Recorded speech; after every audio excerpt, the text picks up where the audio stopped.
Fernando! Ay! Ay! Ano yan? Ha? Wala ito. Wala. Wala. Bakit po tinago yung phone mo? What? Siguro, nag-online sugal ka na naman, no? Online sugal? Hindi ko, tagal ko nang, hindi ako nag-online sugal. Matagal ka nang di nag-online sugal. Ganyan-ganyan din yung sinabi mo sa akin last time nung nahuli kita, todo day ka pa. Tapos, ang laki na pala ng pinatalo mo. Akala, Hindi, wala nga. Patingin. Di ba sabi ko sa'yo matagal na akong tumigil sa online sugal na yan? Maniwala ka naman sa akin. Wala akong ginagawa. o sige nga, kung hindi ka nagsusugal, patingin ang phone mo. Wala ka ba tiwala sa akin? Wala. O, hindi. Basta hindi. Alam mo, alalahanin mo, Fernando, ha? Muntik nang masira yung pamilya natin dahil sa pagsusugal mo. Napabayaan mo yung trabaho mo, eh. Tapos nabaon tayo sa utang, tapos ngayon uulit ka pa.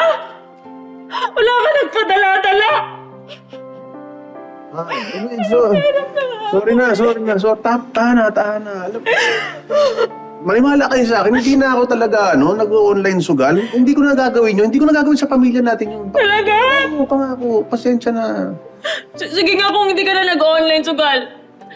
Patingin ang phone. Anong ginagawa mo? Aamin na ako.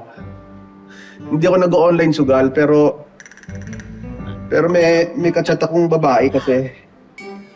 May kachat akong babae. Yung nakilala ko sa online, tapos ang laki ng Nagkachat ka, babae!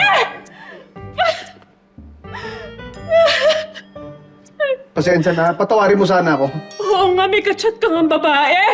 Oo. Patawarin mo. Okay.